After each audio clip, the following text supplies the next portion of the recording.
So I've been testing a different CPU for an upcoming PC World thing. And when I swapped out the CPU in my machine with a ostensibly faster machine, and then I fired stuff up and started playing games and seeing how it worked, everything was slower. That seems the reverse of what you would want. Well, it turns out what I had to do was clean the chipset drivers and reinstall the chipset drivers in Windows. Oh, and then everything was groovy. Is that AMD thing of like, hey, you shouldn't just swap CPUs. You have to kind of reinstall Windows. I remember that from when I had the 7950 X3D. Well, so the reinstall Windows was specifically for dual CCD, going from one CCD to dual CCD chips.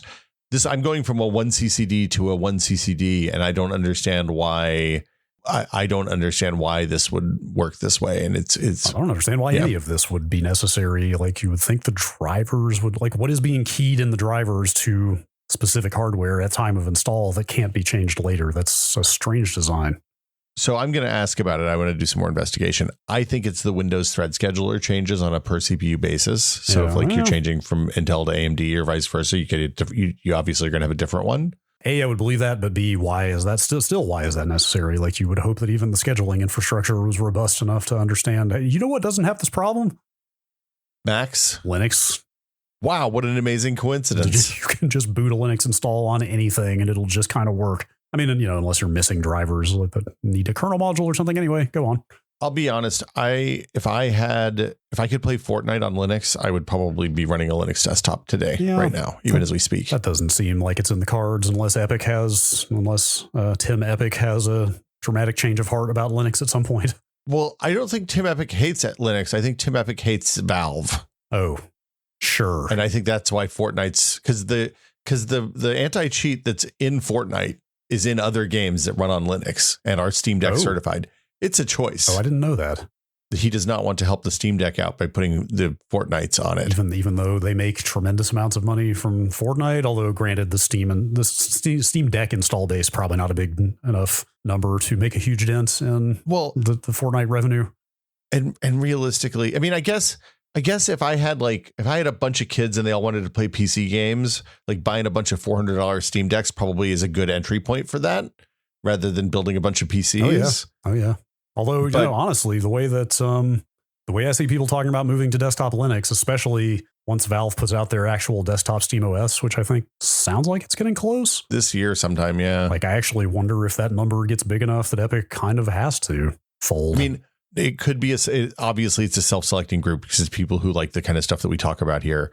But I'm hearing more from normal human beings about Linux than I ever have before. Yeah. I mean, yes. And algorithms are also a thing, like even Blue Sky, which is algorithm lists or supposedly, I mean, it's still got a discover feed. Like, of course, that's going to be tailored to my interests. But yes, I am seeing a shocking uptick in posts from people saying, fuck Windows, I'm out. It's time. Well, I mean, so I installed desktop Linux the other day on a machine to do some testing, and I had forgotten what it's like to do to boot into an OS for the first time and it not try to sell me 6 things. Mm-hmm. Yeah.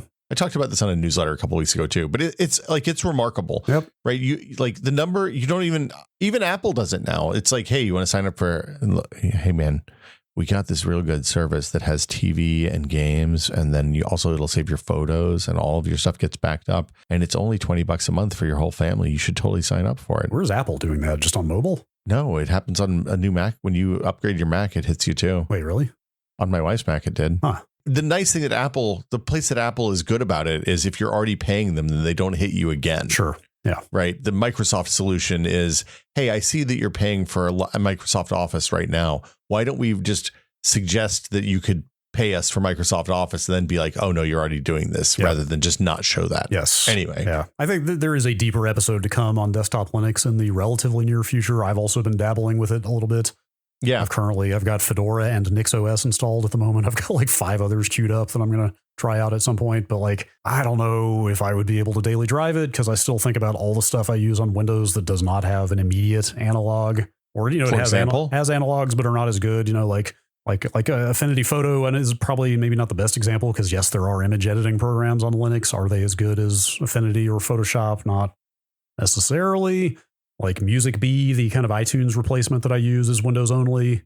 There's just a lot of little day-to-day quality of life-y sorts of applications that I would miss a lot. So I don't know. We'll see. Apparently Affinity works with bottles now. Bottles? Was that a wine thing or something? It's a wine thing. Okay. Yeah. I don't know that I want to mess with wine. We'll see. Well, we'll see a lot of things.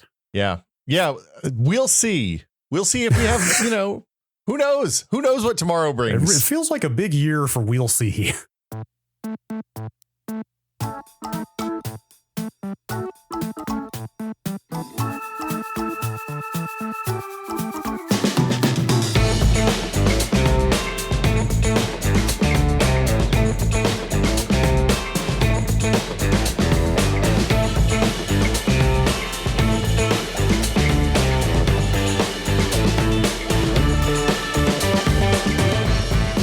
Welcome to Brad and Will Made a Tech Pod. I'm Will. I'm Brad. Hello. Hi. We'll see. We'll see. What will we see?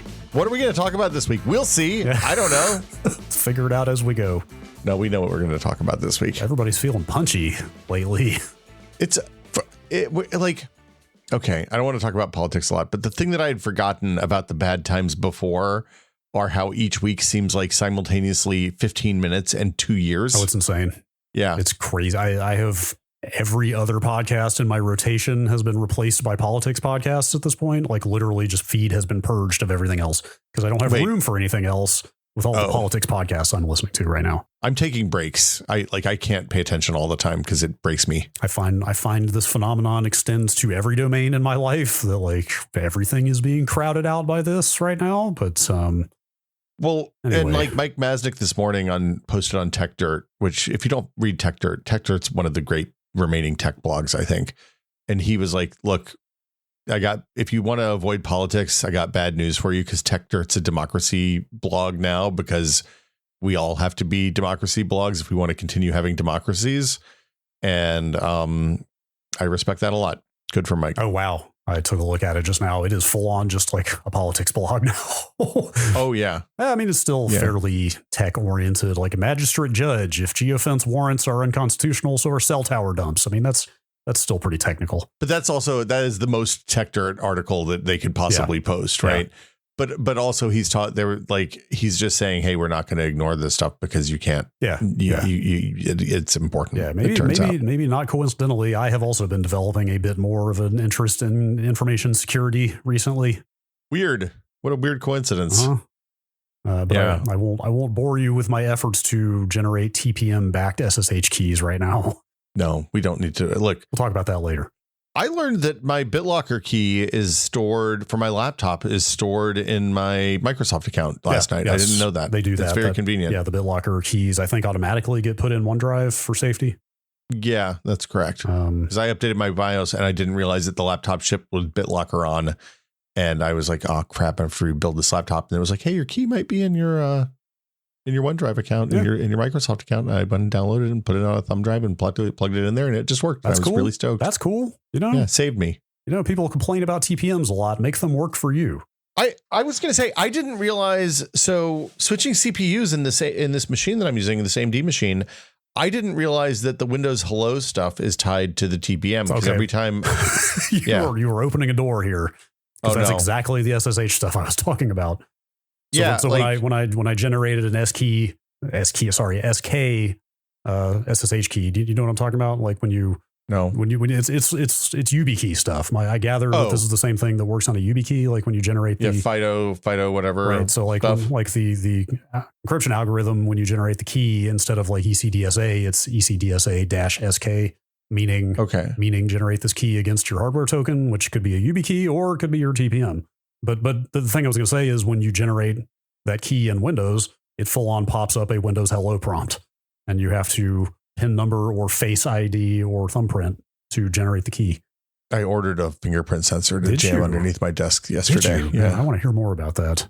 Yeah, that was a challenging. We'll talk about that maybe on the Q&A episode or the Patreon episode this month because the reviews were all over the place on those, and there's a bunch of like $17 to $18 USB thumb drivey looking ones that are just like a USB plug and then a thing that you tap your finger on. Mm-hmm. They all promise the same like half second read time, but the reviews on them are all over the place. And some of them have like thousands of reviews and like a 4.2 or 4.1. But then when you look at the 1-star reviews, they're inevitably, hey, this thing worked for a couple of weeks and then it stopped working. Yeah. So I don't know. I bought a $17 one. I'll let you know how it goes. Okay. I'll be curious to hear about that. I something that is managing your biometric security. I think I would be inclined to go for the slightly more expensive name brand option if it came down to it. I think I got, no, actually I didn't, I bought the $27 Kensington one is what I got. Yeah. Kensington is the brand I saw that I recognized when I looked for those. It had worse reviews than a lot of the knockoff than the names that I didn't recognize. We'll see how it goes. But I'm excited. I have a little USB duber that I'm going to just tape up underneath the glue up under the desk, like right where my finger goes, so I can scan in. I should maybe do that too. Yeah, why wouldn't you? Why would I like? I've gotten used to having the fingerprint sensor on the laptop, and it turns out it's really nice. Yeah. Speaking of things that are really nice, we've got a kind of hardware potpourri. This is probably our last PC hardware State of the Union for quite a while because all the video cards are out except for the real low end stuff from Nvidia and AMD, and all of the CPUs are out now. With one kind of major exception, but it's soon and probably not anything you're not expecting.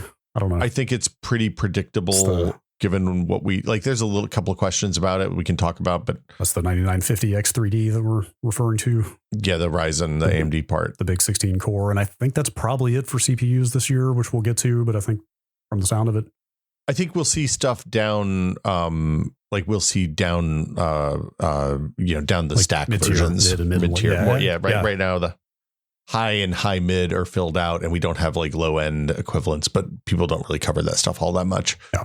Because if you're buying a Celeron, it turns out you probably don't care about performance all that much. Yeah, although actually, I mean, we'll get to it. Maybe we'll save this for the end, but there is stuff going on in low power CPUs I am very excited about. But well, yeah. So let's start with the Radeon stuff, because the embargoes and the reviews drop for the Radeon 9070 XT and 9070. These are, it seems like the top of AMD's new stack.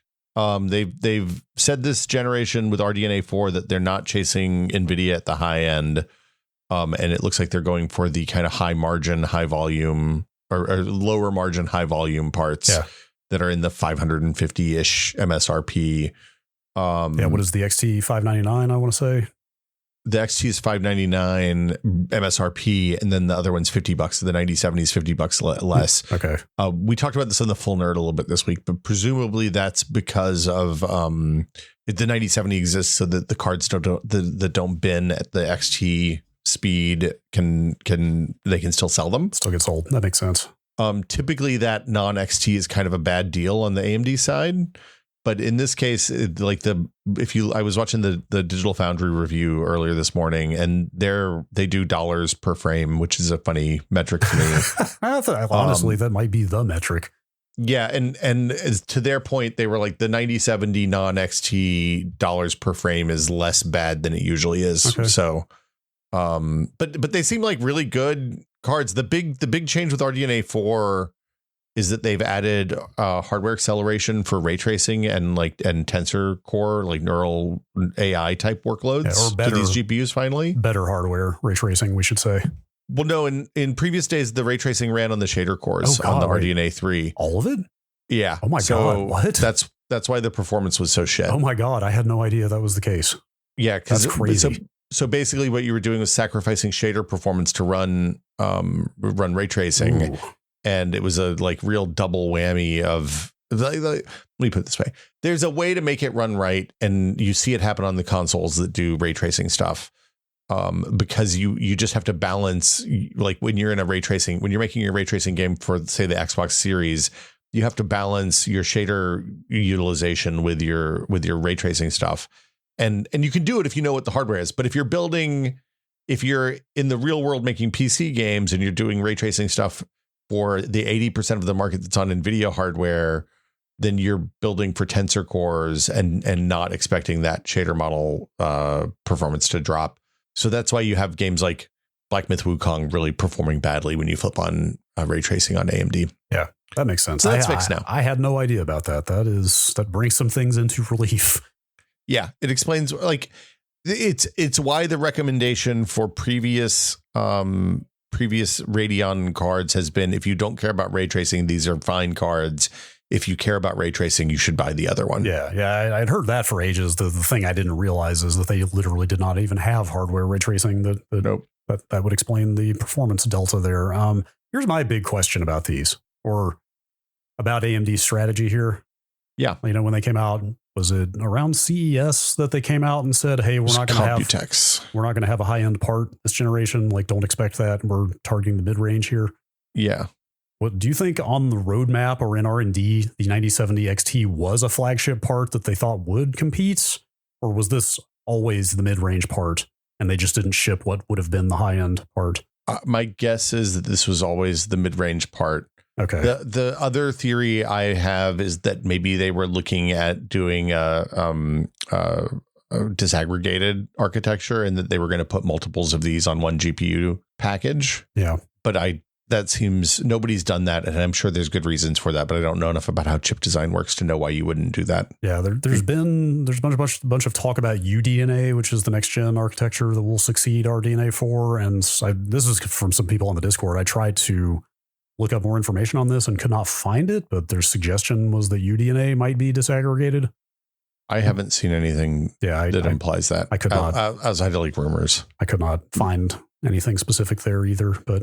I mean, look, going disaggregated on the CPU has been really good for AMD. Yeah. So my understanding is that if you want to the reason nobody's doing, like, the reason Nvidia is making these enormous Blackwell dies is because the interconnects between different compute dies on a GPU would have to be much faster than on a CPU. Yeah.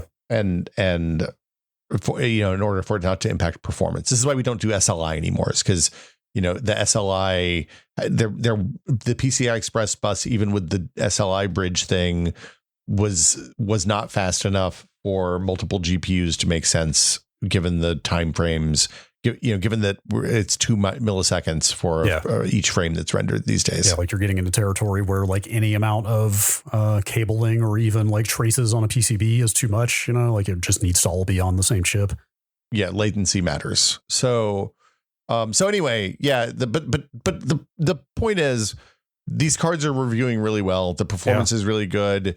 They're showing decent ray tracing perf. It's a little up and down from game to game.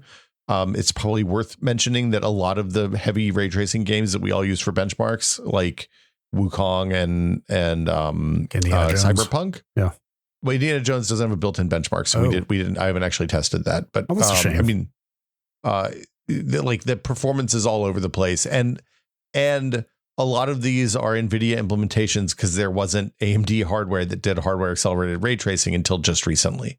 So, like Wednesday, sure. Just to be clear. Yeah. And I mean, I wonder, like, what are the, it's like direct DXR, right? DirectX ray tracing is kind of the main generalized API for ray tracing. I don't know if there's Vulkan. I guess Vulkan has also got Vulkan as well, support. So, yeah. So, and like the full path tracing implementations are often, depending on the game, either built by the developers with help from Nvidia, or like I assume there's some sort of more like co-marketing agreement for some of these games that have full path tracing, right? Yeah. So, put that in your conspiracy pipe and smoke it, if you will. Yep. But yeah, so the perf is really good though at that mid range, at that $550 price point. The gist I've gotten from looking at benchmarks and reviews is that like a 9070 XT is like somewhere between a 5070 and a 5070 Ti, depending on the game. Like I think I saw in a few benchmarks it maybe even beat out the 5070 Ti just barely. But it's kind of like low to mid end of the 50 series for $600. But also the 5070 Ti is a $650 card that you can't really get for less than $900 right now. I mean, what's going on with price markups is like a whole separate conversation, which mostly really sucks. Except I think some of these, I think the AMD cards, at least some of them have been landing at MSRP. So yeah, some of the cards are landing at MSRP. Nvidia had two 5070s, I think an XFX and a Asus. It might have been a Gigabyte too, that were MSRP priced cards for the 5070 at $550. They also had a couple of 5070 Ti's that were MSRP priced that actually shipped, but those cards are insanely hard to get. And like all of these cards are going the moment, basically the moment they go on sale right now, because demand is really high. Yeah. I have not seen the PC channel on the Discord this buzzy about maybe any product launch, but definitely a graphics card launch in a while. Like people are, these AMD cards are, I think, going to go very fast. And I think I might have said the wrong prices a minute ago. The 9070 is $550 and the 9070 XT is $600. Yeah, that's right. Okay. Yes. This is just a weird aside. It's been funny seeing people talk about like the clamoring for some of the brands that people are talking about here, because it's almost, it's largely different vendors, I feel like, in the AMD space these days than you see in Nvidia. Because Nvidia's all Asus and Gigabyte and MSI, and like I guess ASRock is making cards now. It's mostly motherboard makers, actually, I guess, now that EVGA is gone. But it's like big brands like that. And then over here, it's like, oh, I got the Sapphire card, or I'm getting the Power Color or the XFX. You know, it's like there's nothing wrong with those brands. It's just I never see them referenced anymore because people talk about Nvidia so damn much that it just kind of like drives home what maybe sea change is not the right word, but like it's kind of a reframing of the graphics race here, where like AMD has actually got a product people really want again, and it's kind of cool to see different names popping up. Yeah, AMD. I mean, these are all like classic AMD graphics vendors. Yeah, I know. But yeah, it's been interesting to see. I think that there's a couple of things causing. Okay, so there's a couple of things happening. One is a lot of the up and down of the Nvidia pricing is because they announced pricing at CES, and then before they knew what the tariff situation was going to be. Darn. And then that means that the vendors have to choose to eat the MSR, the tariff in their pricing if they can. And most of them are not going to do that because they're all out to make money.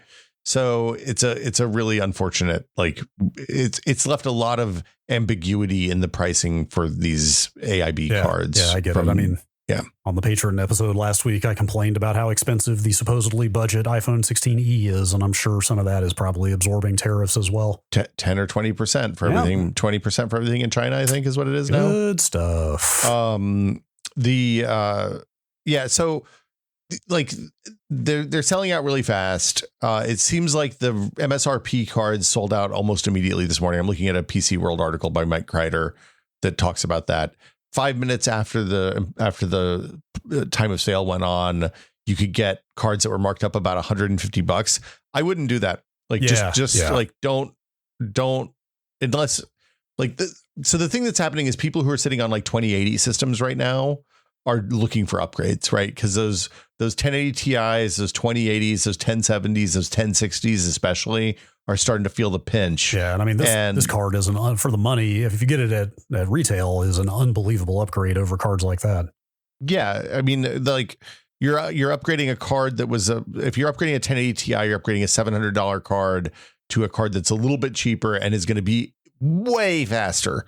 I don't think we did 1080 Ti numbers. He might have done 1080 Ti numbers with the 5070. But we did 1080 Ti numbers for the 5070. No, for the Battlemage cards when we reviewed those to see what you get. And it's actually the average frame rates are kind of the same, but the 1% lows on a 1080 Ti versus a new card that you buy today are dramatically better. Sure. So you're getting smoother frame rates with less micro stutter and less freezes and stuff like that. And you know, that's what you want, I think. For what it's worth, the other Brad in my life, Brad Charkis over at PC World, really liked the 9070 XT. Yeah, I can see it. You know, like we should also mention, so like kind of every pillar of the card outside of game performance has also gotten better. You know, like when you look at, we talk about Nvidia a lot in this context of like, hey, Nvidia cards have a lot of fringe benefits that are not just raw performance. You know, like obviously DLSS is huge, right? Like the ray tracing has been best in class, and also NVEnc, the onboard video encoder for better streaming and stuff, you know, has also been industry leading. So apparently like all of that is significantly better for AMD now on this gen. So like FSR4, their latest version of their upscaling tech, apparently is like, I saw Digital Foundry saying like, hey, it's finally really good. Like it's finally competitive with DLSS. And apparently AMD's video encoder has been terrible for a long time. It's bad to the point that nobody supports it. Yes. Like I keep an eye on EpisVox on YouTube has been doing quality comparisons between NVEnc, QuickSync, which is Intel's streamer encoder. And AMD's is so rarely used. I can't even remember what it's called. Is it AMF? I want to say, I forget. Anyway, it doesn't matter. The point is he also posted a video that said that, hey, the onboard video encoding on these new Radeons is finally totally fine. Like it's because he does actual quantitative analysis of the video quality, and it's like right up there with Nvidia stuff now. It's like, it's kind of impressive. Like they really just like on every metric, they have gotten this card competitive to the point that I would almost actually consider using one now for stuff that's not just the raw performance. Yeah, the FSR4 stuff is really neat. They, like as is often the case with AMD, they have a little bit of an outreach and developer engagement problem, just because, you know, Nvidia is an enormous company and employs a buttload of people in their DevRel team.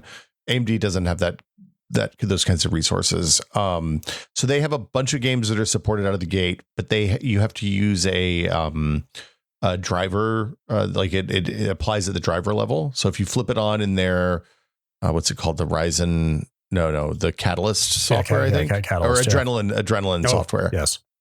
Catalyst is the old one. So the Adrenaline software you do is you say, hey, I want to use FSR4, and then some games that support FSR 3.1, it'll override the FSR number. It'll override the version of FSR that ships with the game to the FSR 4 one that uses the the AI upsampling instead of the old shader model upsampling. Yeah, that thought did occur to me as I was thinking. We'll get into this in a second. Like as I was thinking, like maybe I should move to one of these cards for a number of reasons, but that did hit me that like any game older than 6 or 8 months, maybe a year, you're still going to be on older, crappier versions of things like FSR. So yeah, it's not great if you play a lot of games that are not brand spanking new. Yeah, I mean, and that also is one of the questions we get when we were talking about these cards, right? Is, hey, how are the drivers? Because a lot of people have had problems with AMD drivers before, and like realistically, the games that we tried out of the gate, you know, Adam ran benchmarks and then spent a couple of days just playing as many games as he could touch, and the results were pretty good. But the stuff like, hey, the FSR4 is not natively supported. You have to do this weird control panel override, and it crashed in a couple of tests with the pre-release driver, which not unusual. Like the 5090 had some crashes, and that first post 5090 launch driver that Nvidia released was I had a really awful time with it. But it's always something that's nervous making. So yeah, I could see that. I mean, unless you literally have no video card and you absolutely need something immediately, I don't think it would maybe be prudent to give it 3 months for supply and prices to settle down and see how drivers shape up and stuff like that. Yeah, I mean, here's the thing: if you can get one of these at MSRP, I think it's and you're in the market for a card, I think it's okay to go for it. But yeah, like you're not going to have a bad time. Yeah, but I do, and like the one place that AMD has an enormous advantage is the graphics drivers in Linux. Yes, like their Linux drivers are world class. Yeah. Or they're open source is the big thing. Like that's the split there. And so I've been looking at this. I've got a 4090 in this machine, but I have also been dabbling with some desktop Linuxes and probably will continue to do so. So I was like, and I need a smaller card. That's the other thing. This 4090 is a 4-slot card, effectively. It was like 3.5 slots already before I replaced the shroud and put some Noctua fans on it, and now it's like basically a 4-slot, which really limits my motherboard options for when I want to upgrade. So I've also kind of wanted to get onto a smaller physically graphics card. So I was looking at this and I was like, AMD like just works on Linux, where Nvidia you have to jump through extra hoops. Like certain things on the desktop still don't work as well. Like problems get fixed much slower. It's a pretty big performance downgrade from a 4090 to a 9070 XT, though. It is a pretty substantial performance downgrade. If you're playing at 1080p, it doesn't matter. Yeah, if you're playing at 4K, you're going to feel it. I'm at 1440, so I'm kind of in the middle of that. Yeah, these are pretty clearly 1440p cards for the most part.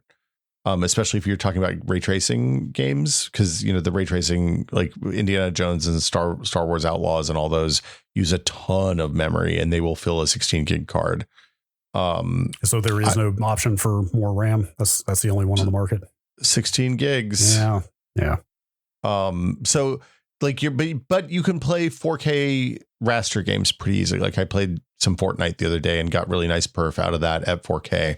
But you're not gonna, you're not gonna like the weird thing is we've been testing these OLED monitors. MSI sent me one of the 4K 240 hertz OLEDs. So jealous that they released at CES. And honestly, if you're sitting like, this is the most, like, the overall verdict. We don't need to get into the Nvidia stuff because we've already talked about it. The 5070 is kind of a stinker. The 5070 Ti I think is okay. The internet's upset that it doesn't have as much RAM as they felt like it should.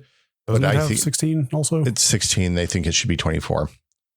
Because, of course, why shouldn't it have 24? They made a decision like 4 years ago about how much RAM that card should have, and it seemed reasonable at the time. Mm-hmm. And then 3 games came out that filled your video card RAM for the first time in the entirety of the time that I remember covering video cards, right? Yep. So, like, I'm not making, just to be clear, not making excuses for Nvidia. They just they misprojected when they spec'd out this card ages ago. Like if you're on a last gen video card, either AMD or Nvidia, and you have $1,000 burning a hole in your pocket to buy something new, I would buy one of these OLED monitors before I would buy either of these new video cards. Man. Right? I could see it is an enormous upgrade. Mm-hmm. The HDR support is really nice. It actually works in Windows 11 finally, and 240 hertz OLED with good blacks and like a 1,000 nit panel is freaking gorgeous looking. Yeah, it's honestly, it's the pure blacks, the contrast, the classic OLED advantages that would move the needle for me, because like even these like relatively decent IPS panels that I have, contrast is just shit on PC monitors in general, LCD ones, or has been traditionally. So like it's rough. Yeah. Like getting real actual black levels on a PC monitor would be real nice. But I was looking at 1440p OLED monitors the other day just for fun. I'm not actually going to buy anything, but like even those are still like $700, which is just that's for something I don't need. That's too much. Well, I mean, this is firmly in the realm of if you use this all the time and this is the thing, go nuts. But I'm in front of this computer for 10 plus hours a day. But yeah, your eyes deserve it. You should get two, one for each eye. The 1440p ones are also the Pulsar ones, I think, in some cases. So they go up to 500 hertz, which means you can run the CRT emulation, I can run that phosphor stuff on them. That CRT shader. Yeah, the Blur Busters one. Okay, now I might be back on board. Yeah. There you need to put it portrait though, so you can play Donkey Kong. That's the real test. Yeah. Okay, so other things going on. Anything else on the Radeon side before we skip through the Nvidia and the Intel stuff real fast? I wrote down next gen console app implications here. Like this all seems very promising for whatever the next boxes end up being, because all the rumors. I mean, the console design rumors are very hard to nail down. It doesn't sound like, definitely nothing is in production yet. I don't know that any specs have been 100% fully locked yet. Maybe on the Xbox side, there was a report from, I think, Windows Central recently that the next Xbox is past the pitch phase and has been approved. So maybe that design is locked. I don't know. But like, that makes sense. This is really exciting because I think we've talked about before, like these previous consoles landed at a really terrible time for graphics technology. It was right before ray tracing really got serious in hardware, right before machine learning upscaling happened. Like a number of very critical foundational technologies were just starting to happen when the current consoles came out. When did they launch? 2019? 2020. 2020. Yeah. Winter 2020, like during the pandemic? Yeah, November 2020. Yeah, so they don't have... They've got like very, very limited FSR support. They've got, whatever shader based ray tracing AMD was capable of 5 years ago.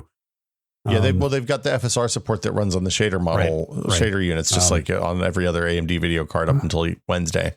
So like breakdowns of the PS5 Pro that I saw theorized that it was using a fair number of RDNA 4 features similar to what we're looking at here.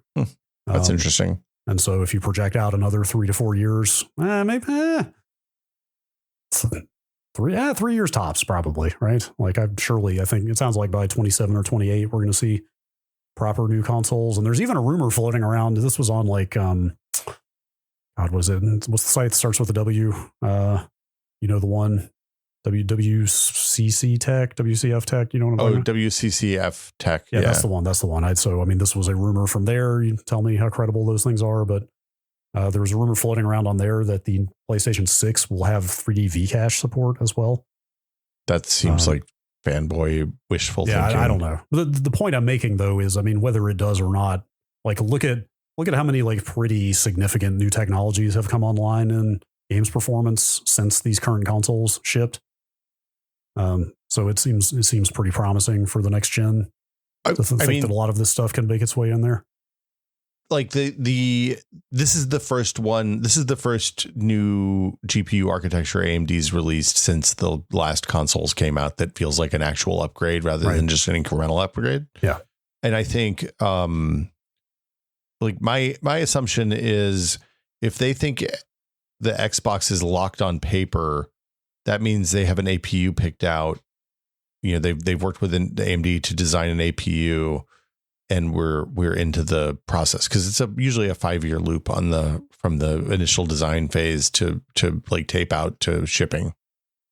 So yeah, I don't know. It's interesting. I mean, if this is the basis of the next gen consoles, that's fantastic. Yeah. Right. I mean, and it may be that this is the basis and it's thicker pipelines or more memory bandwidth or whatever. Yeah, there are always tweaks.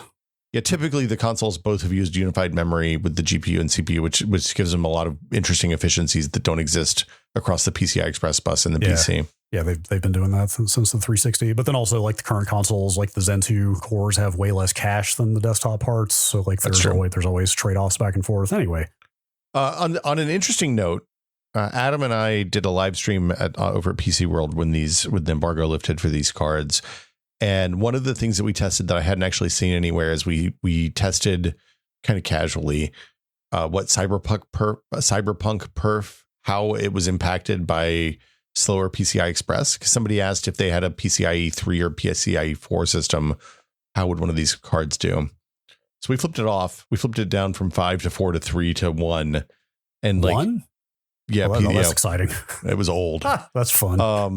And the perf difference was negligible. Really? It was like 1.2 frames a second at most. For which versions? Cyberpunk? For which versions of the bus? To go from 5 to 1, it was like 1.2 frames per second total. Even on 1? Yeah, I don't think most games are optimized to not need to send anything. Like this is why the video cards have so much RAM, right? Is fair. Like your load times may be better if you have faster PCI Express. Yes, very fair. But your in-game frame rate was pretty negligibly hit. We also turned off resize bar and had a similar impact on Cyberpunk, at least. Now that may be more dependent on different games and different drivers. But so we didn't test on old hardware in this case because it's a pain in the ass. I mean, I guess it makes sense. Like whatever data needs to go back and forth between the CPU and the GPU is like relatively small. Yeah. It's not like bandwidth between the card and the processor should not be a limiting factor for, ray tracing setup and whatever. You optimize it so that it's not, because like in the case of like Indiana Jones, when you fill up video card RAM on that game, it goes from 40 or 50 frames a second to 3 frames a second really, really reliably. Sure. So you're not going to run Indiana Jones on Supreme with a 16 gig card. Is that the name of their top tier graphics? They call it Supreme. Yeah. Supreme. That's great. The other one I saw the other day that was really good was somebody has Very Ultra. They have Ultra and then Very Ultra. And I was like, that's Very Ultra is fucking fantastic. I love that. That's really funny. Yeah. So Intel also rolled out Battlemage. We talked about this a little bit earlier this year. There's been more testing. People have been doing ongoing testing with them. The drivers are generally like the big question after the first ARC cards, the A580 and A480 and A470, I think, where the drivers were pretty rough for a while. And it seems like Intel's worked most of that out. The there was also some brouhaha about how those cards worked on older boards that don't support resizable bar or have slower CPUs, because a classic Intel move with their hardware is to use the CPU for things that typically aren't used for in that device. That is still a little bit less clear. So I would love, it's funny. I kind of want to dig out my 9900K machine and do some perf testing. Cause like if you have a 9900K, probably still fine from a CPU standpoint for a lot of people, but you're not going to, if you put a 5090 in it, you're not going to see the lift that you would if you put it in a 9800X 3D or something like that. Sure. So, and then it does ray trace. It has hardware accelerated ray tracing. It also has a new version of XeSS, their super sampling and frame gen protocols. It's all AI accelerated now. It uses the machine, the tensor core equivalents, same as AMD does. And it's worth mentioning FSR4 and XeSS 2, I think. Neither of those work. But while XeSS 1 and FSR 3, 2, and 1 worked on non-AMD hardware and non-Intel hardware, the new versions are locked to the hardware that because everybody's doing their own hardware machine learning stuff now. One other question about Battlemage back when these the newest ones, the B580 and 7, or I guess 70 is newer.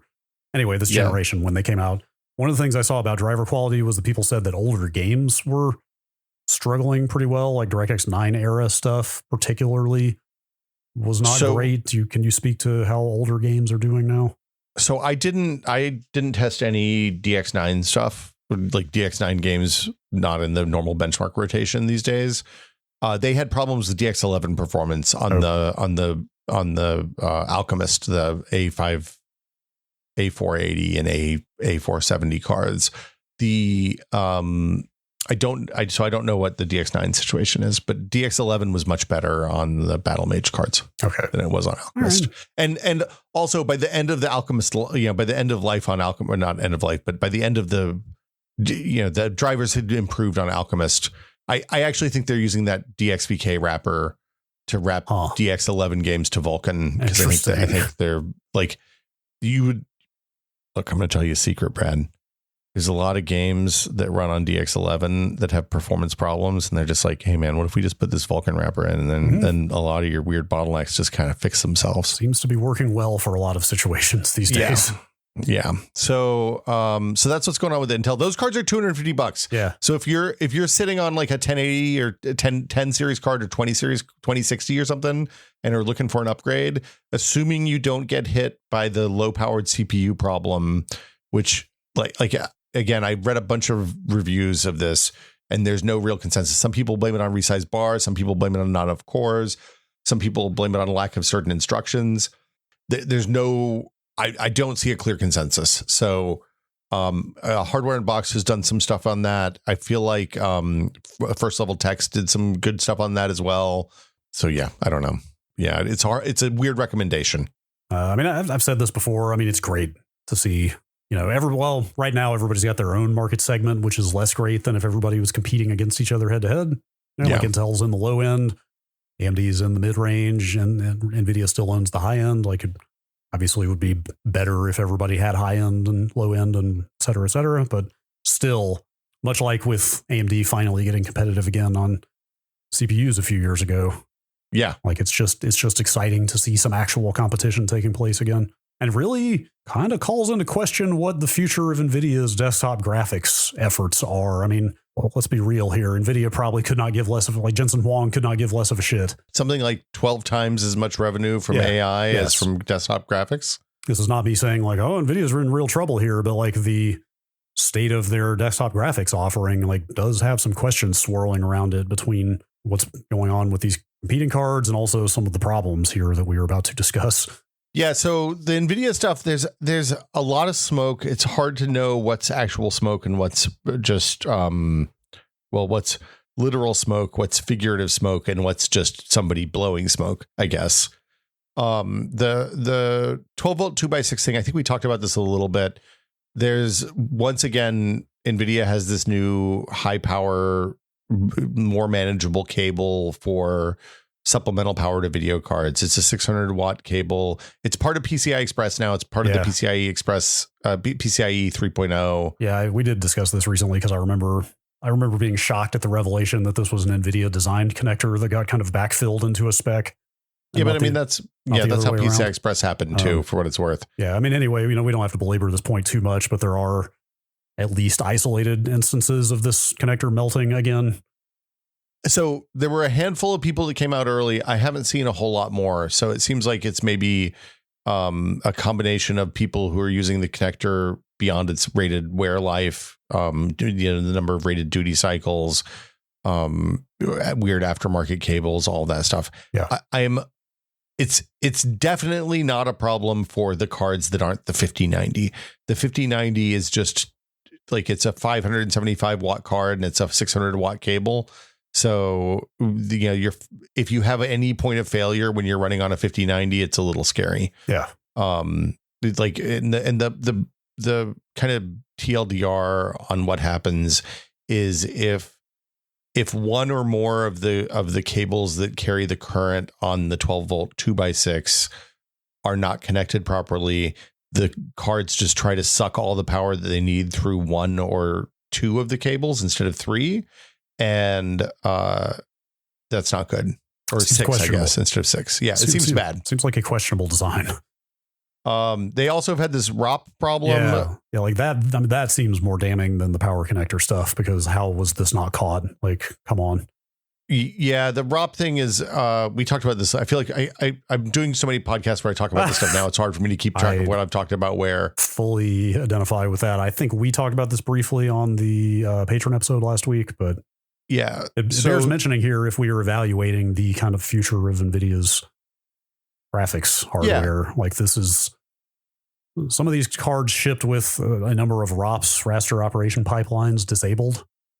Yeah, so the theory is that this is just a matter of binning having some unintended consequences. Binning is when they test a card and they overspec all of these cards now, right? So they build them with more graphics pipelines than they intend to ship with them, and then they just turn off the ones that perform least well when they're doing the testing on them. Right.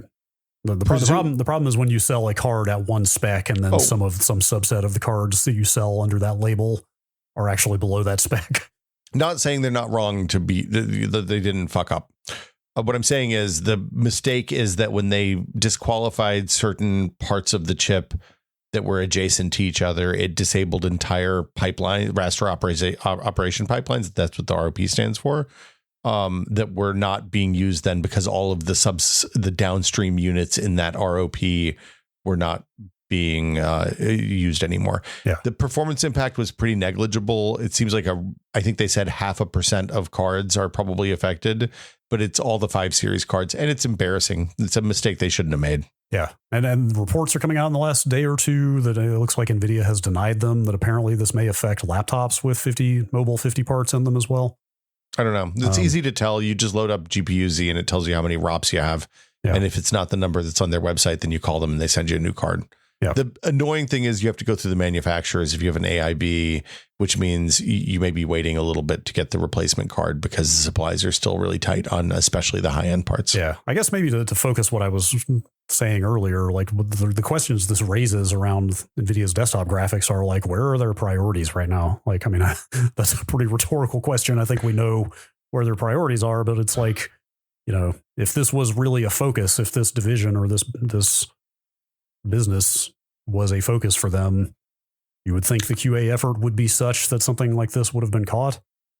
I think that this realistically, if I'm ranking which of these problems are worse between the 12 volt 2x6 and the ROP thing, the ROP thing is mostly a paper problem that the vast majority of people aren't going to realize is a problem unless they load up GPU-Z. No, but the second it's discovered and you find out that let's be real, this could affect your $2,800 5090. Oh, like yeah, that's not a good feeling once you know about it. No, 100%. But I guess what I'm saying is it's an invisible failure, whereas melting the cable that the power goes into your video card from is bad.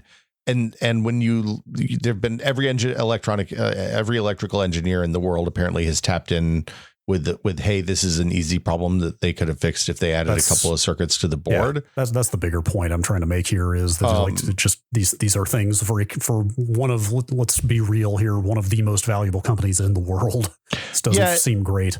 And I wonder how much of this, I mean, we know brain drain is happening at Nvidia from people who we know who've worked there for a really long time. You know, the people who had low stock prices and sold when the stock was at like $900 or whatever don't work there anymore. And I'm assuming that wasn't just in the us facing parts of the business, but in, you know, the people who did the power and the people who did the ROP testing and all of the other things. And that's a real interesting problem to become a victim of your own success as a large corporation like that.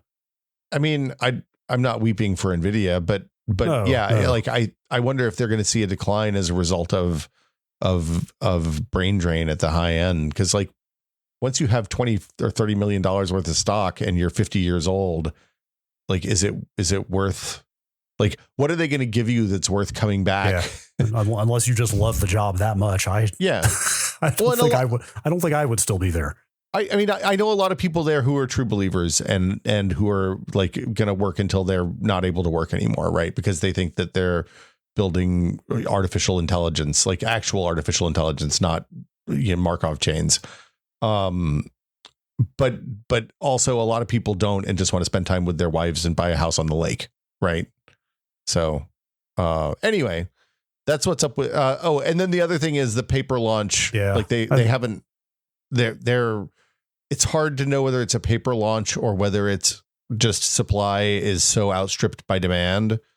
Because the demand, especially on the high end, is still really, really high. Like cards are dropping with $800 markups, like stock normal ass video cards. That's rough. And they're gone in like 3 minutes. Ooh. So Central Computer, our local screwdriver shop here in the Bay Area, had we just don't have these. I've never seen it before on their site.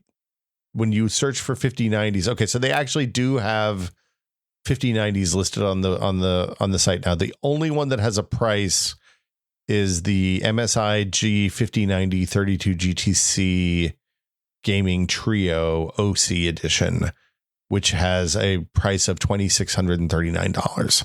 That's quite a bit of money. Yeah, the water-cooled Supreme, the other MSI, it's all MSI boards. There's one PNY board on here too. But for a while, they just had when you went to the 5090 page, it just said, hey, we don't have these in bundles, in systems, or in standalone boards, so please don't call, which I've never seen before. That's funny for a retailer. Shout out to Central. Yeah. Shout out to computer shops. I know we've said this before, but there was an item I have been trying to get my hands on. It's just a set of keycaps for this keyboard. It's nothing crazy, but they have been out of stock in the normal vendor locations for ages. Yeah. And I was like, man, I wish I could get some of those keycaps, but I just can't find them anywhere. What do you know? Every Central in the area around here has like 2 or 3 of them in stock. So I'm just going to go and buy a set at a store in person. What a concept. I love Central so much. And like the customer service is kind of bad, but it's applied equally to everybody who hits the door. So I'm okay with that. I've had a decent experience there. Honestly, the only time I have a problem is when I need them to unlock something from one of the cabinets, and there's never anybody around when that happens. That's fair. I've found most of the people there I talk to be pretty knowledgeable, though. It seems like they're actually into the product.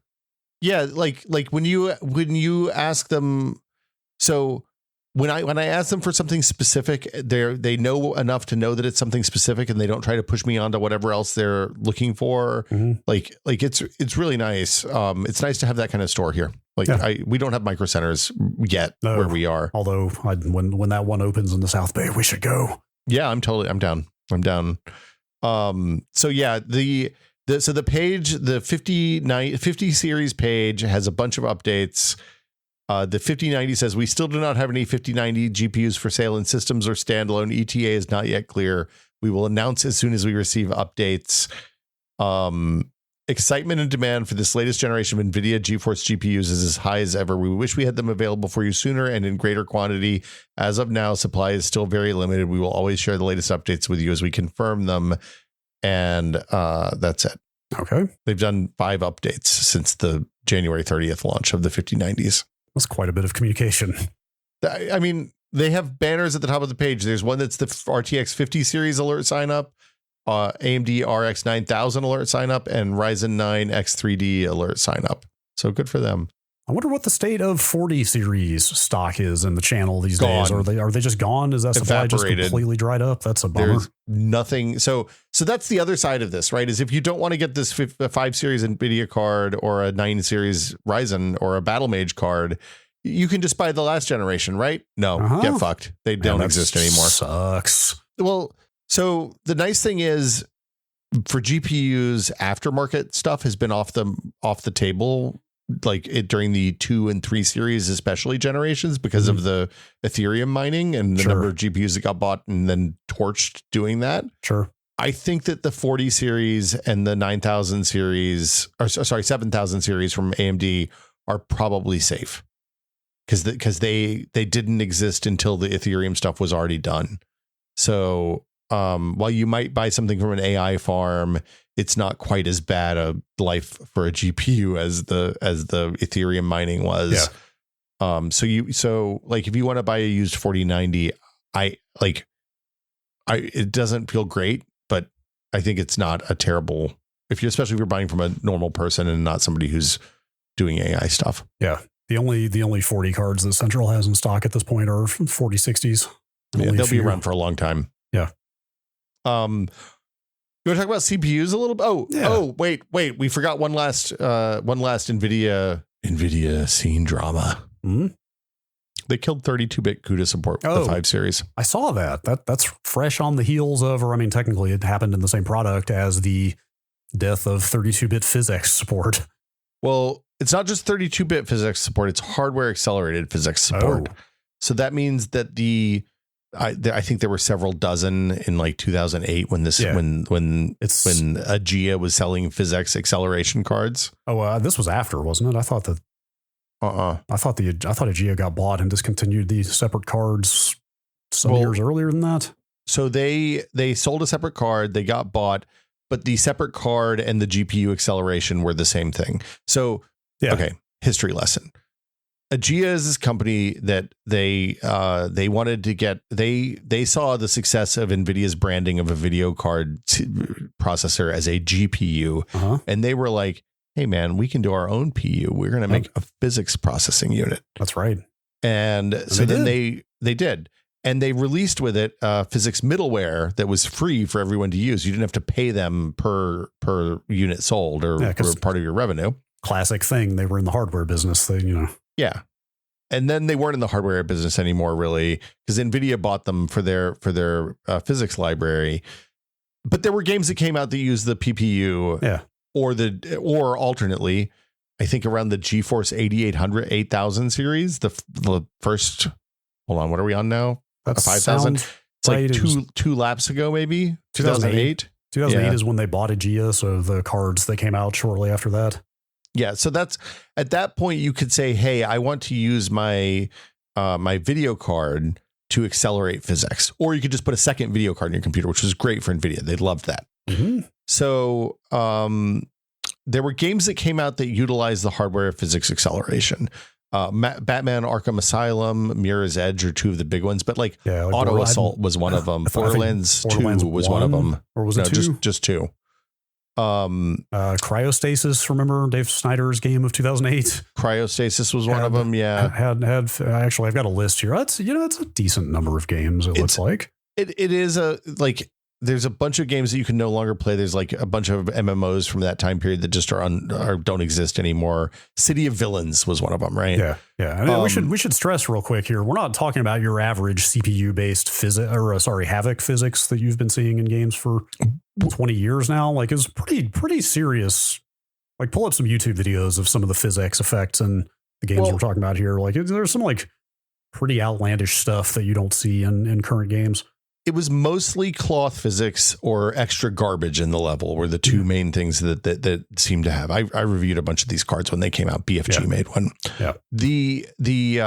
And also it's worth mentioning that we're not this doesn't have any impact at all on anybody that uses the software physics API that an enormous number of Unreal 4 and 3 games shipped with. Yeah, this is right? Like specifically games that were using this version of the hardware-based acceleration from around this era. So this is more of a game preservation thing than anything. Yeah, and those games will still run. They all have a toggle that lets you turn off PhysX hardware acceleration.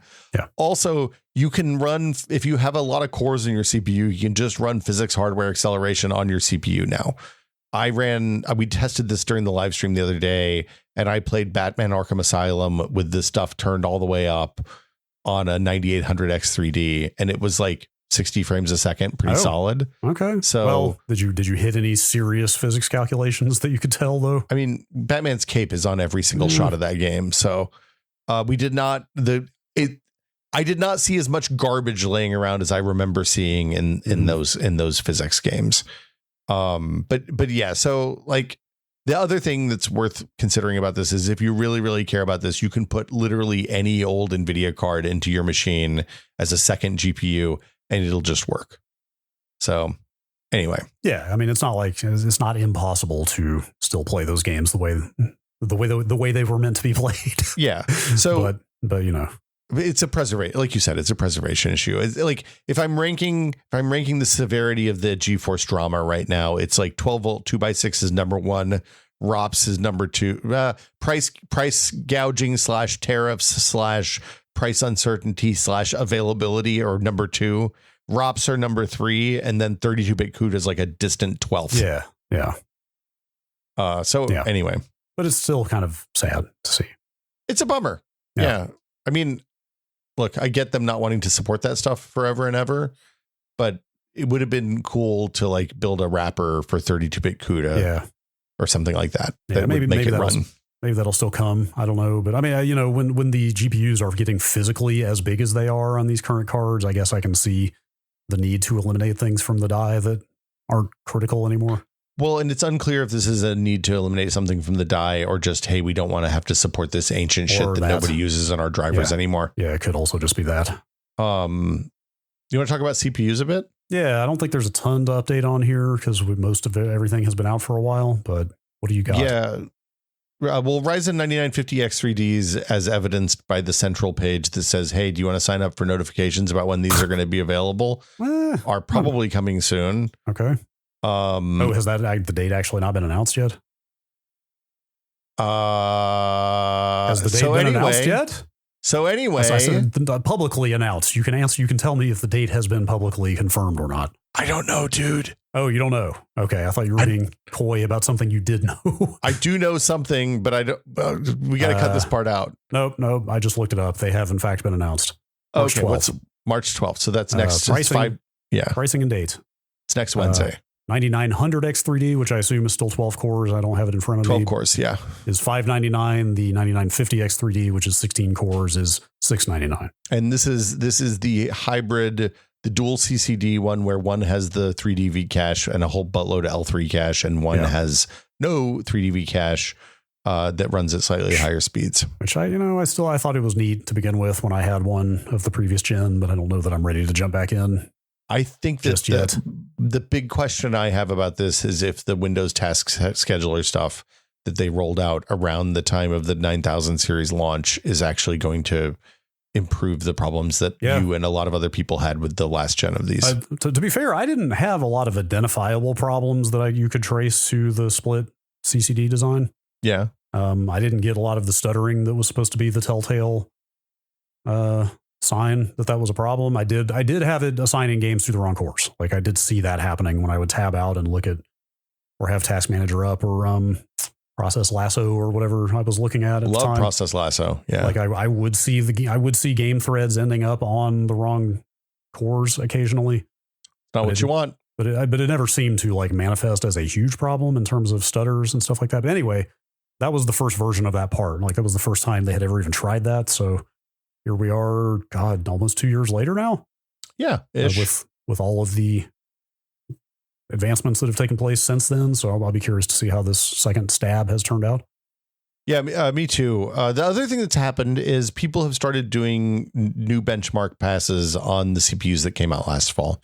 Oh, because we talked about it at the time, but both AMD and Intel had technical back end shenaniganry difficulties. It wasn't intentional. It was difficulties where everybody involved felt like the launch day benchmarks that were posted on YouTube and across the web probably didn't actually reflect what those chips would be capable of doing in the end run. I still see people occasionally very snidely dropping Zen 5% on social media.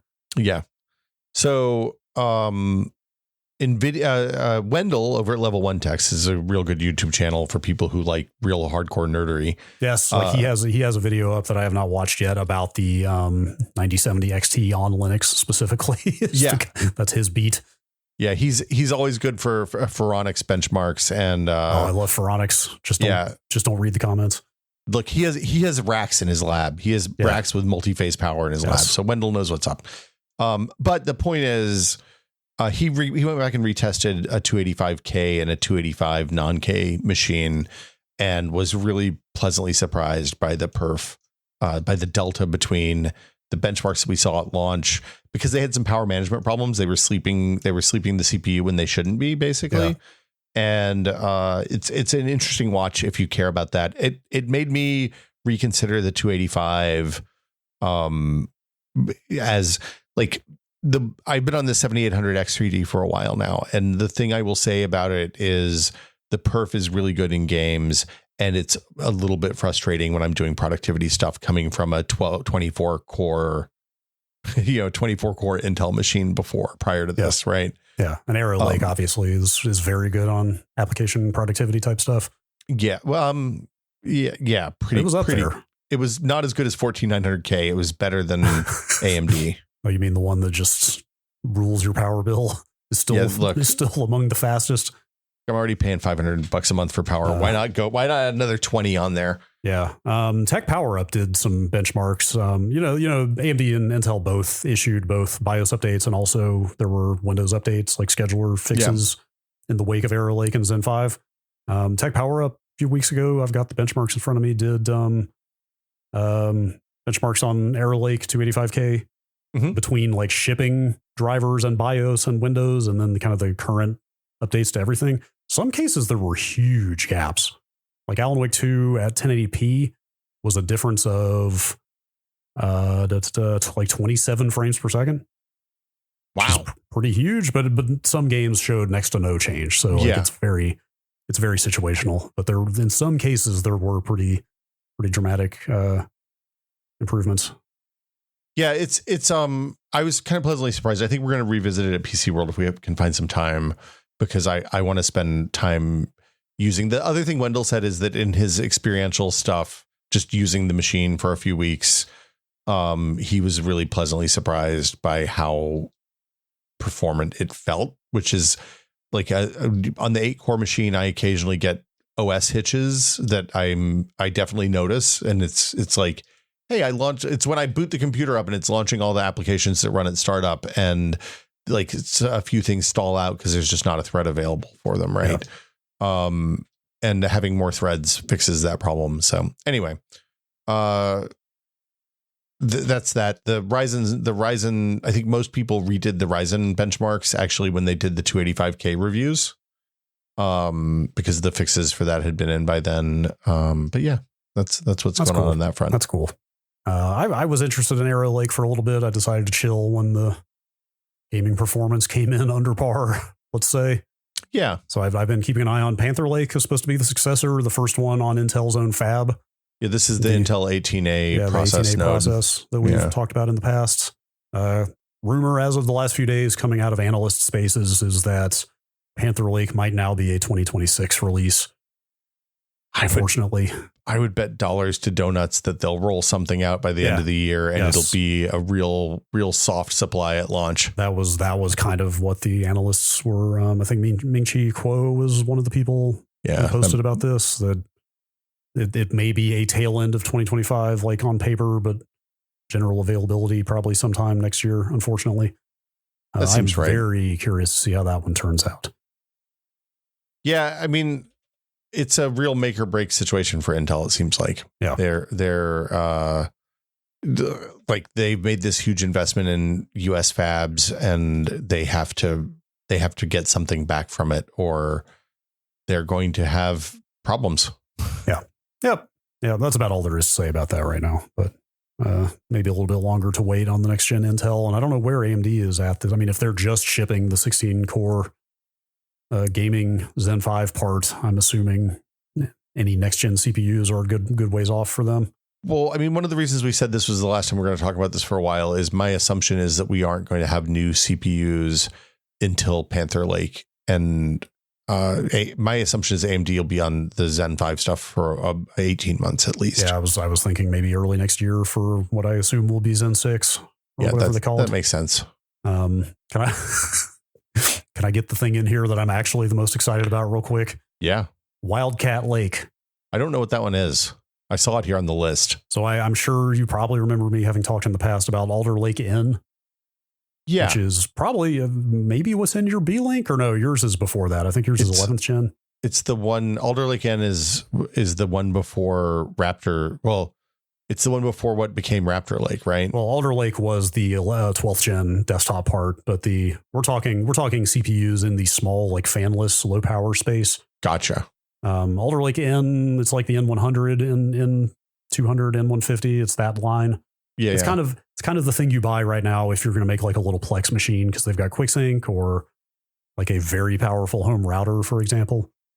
Mine's an N5105, which is an 11th gen. Yeah, I think that's right before the Alder Lake N stuff came out. Anyway, these are all rumors, completely subject to change, but coming out of supply chain or wherever. Wildcat Lake supposedly is going to be the successor to Alder Lake N. Oh. So like full on next gen version of the low power CPUs that are going into these little kind of very heavily network enabled router boxes and stuff like that. It sounds awesome based on these rumors. These rumors could be, always grain of salt, I guess, out of this stuff. Although I feel like leaks and rumors probably generally from vetted people are more accurate than not these days, or at least within a ballpark, right? Yeah. If not fully. Look, there's enough stuff in the chain that like the leaks have a better chance of being real now than they ever used to be. That's what it is. There's too much interconnectedness between companies and shipping partners and marketing and you name it. Too many people have access to information these days. The gist of Wildcat Lake is they're talking 2 performance cores and 4 LPE cores, low power efficiency cores, which is like what's in Lunar Lake. Yeah. And those are like the next gen versions, like Cougar Cove and Darkmont would be I have no idea about the performance of those things. I assume those are just a linear increase in performance and not some offshoot that might make concessions somewhere. But anyway, and they're saying this would be fabbed on 18A as well. So that's interesting. It would be like very low TDP. Well, so the Lunar Lake stuff is an evolutionary dead end, but the performance cores in that and the efficiency cores in that are moving forward in different processors is my understanding. Yeah. So this report says these things would be trickling down from Panther Lake. So, it sounds like if the stuff is real, the next gen version of this, these little fanless Intel boxes are everywhere, or even ones with fans like the B-Links are everywhere now. But like what's happening in the low power space with x86, I think is kind of some of the most exciting stuff happening in CPUs right now, because that means more cool little boxes that don't suck a lot of power around the house doing things. Yeah, I mean that's exactly it. Like I'm stoked about the ability to run, like my B-Link is starting to show its age a little bit. It's having trouble with 4K stuff. Yeah. The QuickSync setup. So like the idea of a little box that pulls 10 or 15 watts and maybe doesn't even have a fan running in it, or maybe a small one that is faster than my gaming PC of 8 years ago. Pretty rad. If that's my router, which it's going to be if the stuff comes together, like that's very exciting to me. I tested, and the other interesting thing that's happened is when Intel sold off the Nuke line, a bunch of other people started making them, and they're doing interesting stuff. Like I tested out an MSI QB Nuke, one of their little like 0.8 liter computers, NUC, whatever they call it, NUC. Yeah. But it was a box that I looked at. I was like, these people clearly think that this is going to be a router, right? Because it had 2 Ethernet ports. It has HDMI. It has an external 2-pin header for the power switch. So you can, interesting. I mean, I think that's so that if you hang it off a VESA mount on the back of your monitor, then you plug that in and you put a button where you can see it. But Also, it means that if you wanted to use it with your Pi KVM, you just run the jumper to the jumper and you're good to go, right? There's cool. no shenaniganry. Okay. It's nice to hear that like known companies like that are getting in on this space, because I'm still maybe a little on the fence about ordering a no-name box from AliExpress to use as my router. So we'll see. Yeah. But yeah, I think low power PC, like, look, I plugged the watt meter into my computer the other day just to see what I was drawing. And it's like, I'm pulling 247.1 watts right now, just on the desktop without the monitors or the lights or anything else that I'm using. Okay. And I'm thinking maybe I should, it might be cheaper for me to buy a $300 NUC that I use for desktop stuff and then switch on the gaming PC when I want to do the gaming PC stuff. God, I didn't even think that's crazy. I didn't even think about something like that.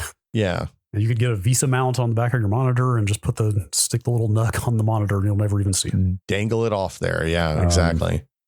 All right. Let me throw out my pie in the sky finisher for this little conversation. So what do you got? You can shake your head at me and then we can end this episode. All right. I love shaking my head. Whenever I finally get whatever this box is going to be that I end up buying to replace my router, I think I might just put bare Linux on it. Oh, Jesus Christ. I think I might go all the way. How good are you at firewall configuration, Not Brad? very. That's a bad idea. That is 100% the thing I need to bone up on. You need to bone, but you need to bone harder than you've ever boned before if you're going to run a naked Linux machine on the internet. Or you're going to, it's either you have to choose whether you want to be the boner or the bonee. Yeah. Yes, I know. Because if you do not have your firewall shit dialed in, you will be boned, not boning. In fairness, it's pretty easy to go maximal firewall and then very slowly walk back the ports you need and the protocols from there. It's easy to let nothing through. The trick is not letting too much through. But like, how much is there in a router? There's a firewall. You need a DHCP server. You might have to set some custom routes. You might have to set some custom routes if you're doing anything fancy. Yeah, you need the NAT the NAT stuff, and like I think it's doable. I mean, yeah, it's doable. Is it smart? Absolutely not. No, that's a bad idea. There are a number of people on the Discord who have been doing it for a while. Yeah, but like, look, they're just messing with you, man. This is a terrible idea. Mm-hmm. Like, here's the thing: you just need to think about what happens when it stops working for 2 days and how much of a pain in the ass that's going to be. We'll see. It'd be like, this is where pfSense or OpenSense comes into place, right? Yeah, maybe. Like it's a vetted open source. You're not wrong. I would probably start with OpenSense. I mean, no, you're not. You're going to do the bad thing. This is a bad idea, Brad. This is a bad idea. But you know what's a great idea? Supporting this podcast. We are a listener supported show. True. That means we don't take money from ads. We don't take product placements.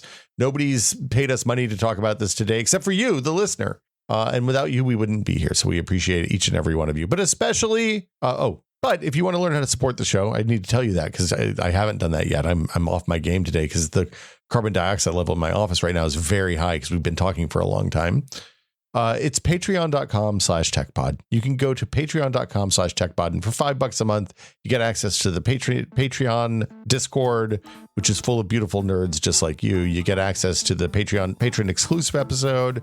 And, those two things are it. But they're both very good. You would like them if you go to...